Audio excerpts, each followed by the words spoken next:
Hey there, Michael Griffiths here, founder of Referral Marketing Guru, and welcome to this week's Get More Referrals Today podcast. I want to talk to you today about where do your people sit?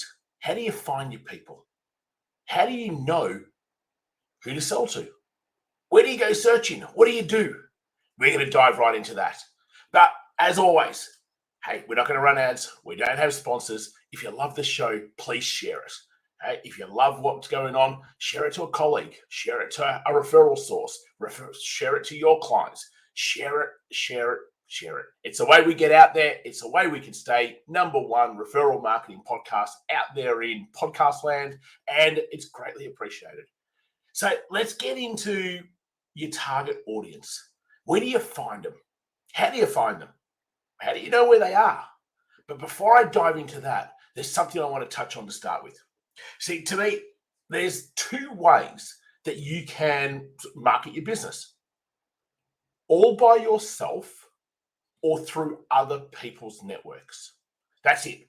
They're the only two ways. So when you think about it, all by yourself means that you are having to turn up to networking events. You're constantly putting up content. You're doing videos constantly. You're knocking on doors. You're cold emailing. You're cold calling. Like everything relies on you. What happens if you're sick? What happens if you want a day off? What happens if you want to go on holiday? Well, your pipeline drives up. And for most people, it's exactly the problem that they face because everything relies on them. So we need to be able to shift that model, that down the A path of everything relies on me over to the B path. And the B path goes, how do I leverage into other people's networks?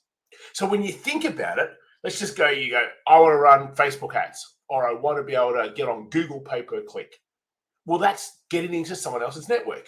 You're paying to leverage into Facebook's network. You're paying to be found on Google, the Google network. You do sponsorships, you do radio, you do TV. You are simply paying to be able to get into someone else's network. So rather than having to pay to get into someone else's network, we can do it completely organically without having to pay. I feel that's probably a little bit better. If you don't have to pay, why would you pay? So that's where we talk about how do you create partnerships with other people? How do you create referral partners with other people? How do you just grow your networks and have the ability to be shared by your networks? We talk about one of our channels being live and leverage. How do you get into other people's publications, podcasts, webinars? How do you get to speak at other people's conferences? See, in essence, getting into other people's networks isn't hard. It just needs to be understood and a little bit systemized. That's not for today, but we needed to start there because if you don't understand those things, then this next part's never going to work for you. And most of the time, it doesn't for most people. Most people are really trying to find people. I just hope that they come to me. I just hope that they turn up. I just hope that, I don't know, throw mud at the wall and it sticks. So let's dive into how do you actually find where your people are. Now, I'm sure you've probably heard before that the riches are in the niches. So the more you can sort of niche down to solve a problem for a particular group of people, that it's easier to be able to find where do all these people sit. So this is how I go about it when I think about who am I going to work with. So in essence, there's two ways to think. There is we do this thing for a particular group of people. So let's just say, for example, I don't know, you're a business coach, or you're an accountant, or you're in marketing. You can do that for everybody. You can say, I'm the accountant for everybody. I'm the mortgage broker for everybody. I'm the business coach for everybody. I'm the marketing person for everybody. And in the end, that's really hard to be able to go, okay, how am I going to find my people? Because as you know, they're everywhere. So our little brain goes, well, I can go here and here and here and here and here and here and here and here and here and here and here and here. And what happens? We really rarely end up going anywhere. So instead of going, I'm the accountant, marketing person, business coach, mortgage broker for everybody, you can go, I'm going to be it for chiropractors, for engineers, for personal trainers. I'm going to be the accountant for boutique retail stores. I'm going to be the accountant for whatever it happens to be. And now all of a sudden, as you're going to see in this next bit that we're going to do, it becomes much easier when you're much clearer on who you're going to do it for. The other way you could do it is like what we've done, where we are really specific around what we do and how we do it. That's how we stand out in our niche. Very few people have systems and processes that just simply teach how to get more referrals and client loyalty into your business. That's it. If you want Facebook ads, it's not us. If you want SEO, someone else. If you want to be able to do digital marketing, great. I know enough info, but we're not doing that.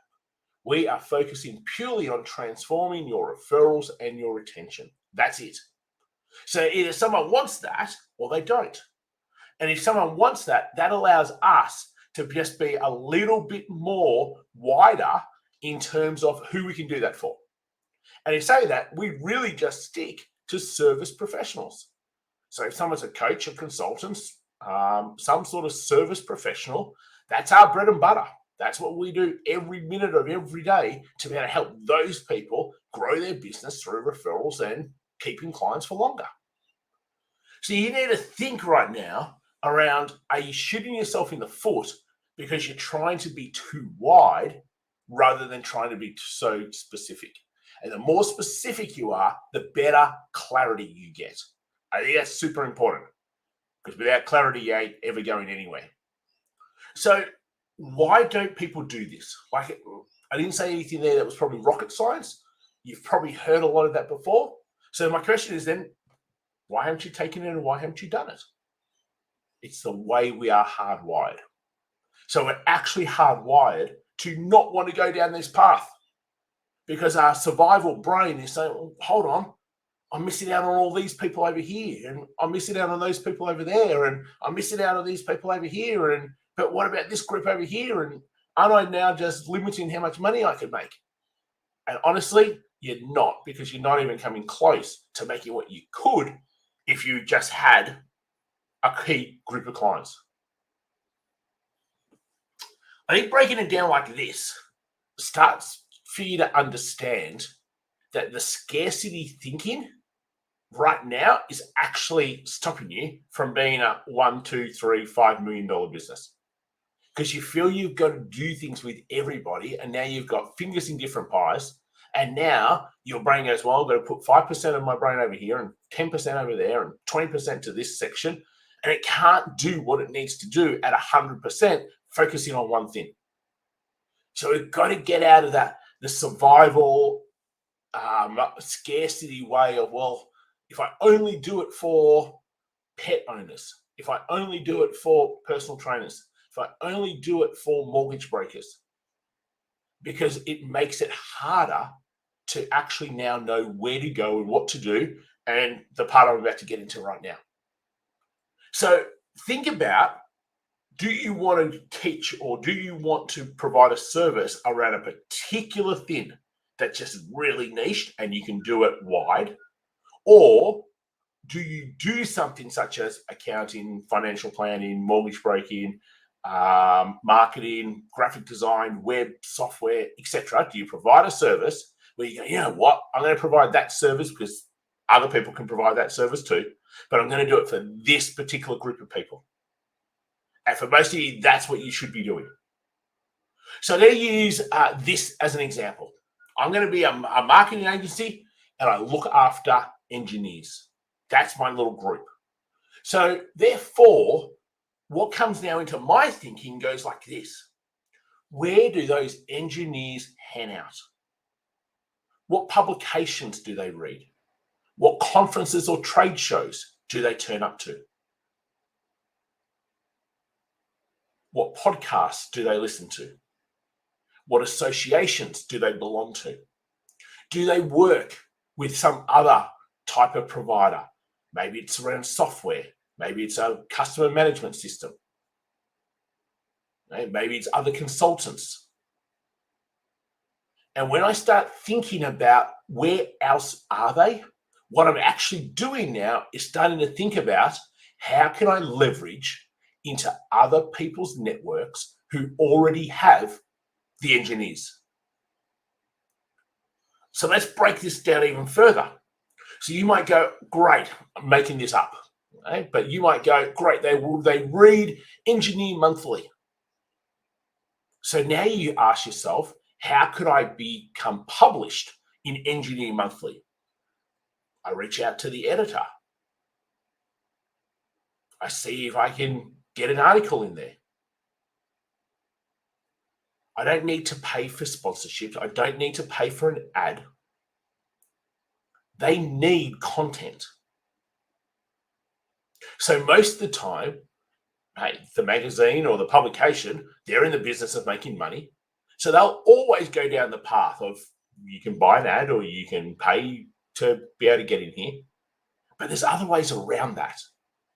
And with all of these things, it simply comes down to how much are you willing to create the loyalty, trust, and bond between you and them. Because when you do that, that's when magic happens. That's when doors open. That's when all of a sudden they're going to go, yeah, I'd love you to be able to write an article and help our people, make us look good, give something interesting to be able to say. So if I'm doing these sorts of things, I've already got in my mind a bit of a vision to how it could work. You see, they're only used to what normally goes on in their world. So if someone usually contacts them and they go, oh yeah, we can give you an editorial piece and you pay for it and it's $5,000 and we'll put you in there. Like if that's what they're used to doing, then that's what they're going to suggest. They don't know anything different. But if I come along and I share how my vision looks in terms of how we might be able to add value to the publication and team up and work together, and that's the key, okay? It's about there being a collaboration between the two of us. I'm happy to add some great content and make you guys look amazing and put something great for your readers. But if they're not used to that happening, then they've got to be able to see your vision. So you've got to be able to share your vision to how you see it working. Now, if they don't see it the same way, that's okay. The relationship eventually might bring them around or it might not. And you know what? Sometimes not everything works out. So you just move on to the next one. Hopefully you're starting to see the thinking in terms of when you niche, it's easier to find. I think that's really important. When you niche, it's easier to find. It's easier to find where your target audience hangs out and being able to go to them directly. Now, there's another thing that happens. So let's just use a new client of ours that's come on that we're working through this process with right now, mortgage broker. And what do most mortgage brokers do? They can write mortgages for everybody. The majority have roughly about the same sort of lenders. Right? So there might be a little bit of difference here and there, but in essence, it's fairly similar. So why, if I'm wanting a mortgage, let's just say I'm a new home buyer, why would I go to mortgage broker A, who does everybody, or mortgage broker B, who does everybody, where mortgage broker C just specializes in new home loans? That's all they do. And therefore, they get on podcasts, they get interviewed, they're in other people's publications. They're talking the whole time, just simply around, hey, if you want a home loan, if you're about to buy your first home, that's what we specialize in. Okay, we're the go-to for new home buyers. So if you had the option of the three, what do you feel more comfortable with? Pretty easy, isn't it? Okay, you're always going to go to who is perceived as the specialist versus the generalist. I don't go along and go to the doctor and say, hey, doctor, I've got a toothache. You go to the dentist. We don't go along and say, hey, handyman, can you please clean the pool and make sure that the chemical balance is right? We get a pool specialist. And it's no different with you. So how are you portraying yourself? Are you actually creating the perception you are the go-to for this particular market to do this particular thing? And if you're not, you're probably shooting yourself in the foot. So let's come back to, I'm a marketing person for engineers. I went and found what publications do they read, and I try to find a way to get into them. I then look for what associations do they belong to. And now I look at, how do I team up with that association? What sort of things do the associations do? Maybe they run events that I can attend. Sure, I might have to become a member. That's okay. But I look at what opportunities are there for me to be able to start building relationships with the people in their network. They've already built the network of all these engineers. I don't need to go and spend all the time building it myself. I just need to leverage to wherever they happen to be. So I've done a publication. I've done an association. Maybe there's a whole bunch that go to a trade show, turn up to the show, go around and start building relationships with people. See, the key is to be able to find other people's networks, bring yourself into those networks, and then start building the relationships with your ideal people and bring them back into your world. That's what the key is. See, marketing is really simple when you think about it. Is just simply, how do I bring my ideal person, the ideal person in my target world, back into my world? And that's all you've got to worry about to start with. And if you do that, all of a sudden now you're building up a audience. You're building up a pipeline of people. So let's just do this. Have a bit of a think. There's a few things for you to think through right now. Am I too general? Do the people, if I'm not too general, do the people actually know that I want to stand out in my marketplace as the number one person who solves this problem for these particular types of people? Or are you hiding in the corner and you're not sharing that at all? Then start thinking, well, where else do my people go? Where do they hang out? What networks are they already a part of? What groups are they already a part of? Whereabouts are they already showing up? And then once you've done all of those things, hey, now the fun begins, because you actually get to go and play. You get to go and find these. You get to go and have conversations. You get to go and just make it up. And I'm using that language very much on purpose, because if you're going, well, this is a process and I've got to tick the box and I've got to get this outcome, honestly, people ain't going to be able to bond or really feel anything to open doors or to be able to help you. So you've got to pretty much play, because then you'll be more lighthearted and it'll be fun. And that's what every human is more attracted to. So right now, someone has your people. In fact, multiple people have your people. You just haven't either thought about it or you haven't gone to see, how can I get into those people? Creating and leveraging through partnerships is the number one way to grow a business. And in fact, every big organization, if you were to ask them, sure, they might spend tens and tens of thousands on advertising. But it's always through partnerships that they get the most bang for the buck. But more importantly, it's where they grow the most. Because as humans, we're conditioned to listen to other people. We're conditioned to go with the crowd a little bit. We're conditioned to what other people's opinions are. So if you can come into someone else's network and go on the back of their credibility, then straight away you're further down the track than what any advertising could ever do, because you have to do that all by yourself. You've got no credibility on the back of anybody. So instantly it becomes so much easier.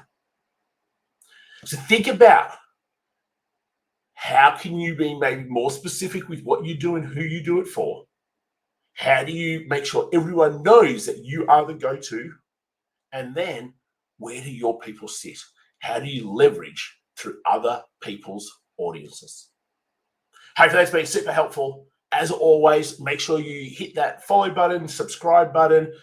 Get More Referrals Today. We're on Spotify, Google Play, iTunes, YouTube channel, Referral Marketing Guru. If you want to watch the video version across any of our social platforms, make sure you hit the follow, the subscribe. Make sure you check out the show notes, where we can constantly be getting your 112 guide. We've got upcoming referral growth summits, collaboration parties, so much always taking place and happening. So make sure you hang out, come and join us. And as always, hey, if you love the episode, share it. Just share it with one more person. That would make our day. Till next time, take care. Speak to you real soon. See you later.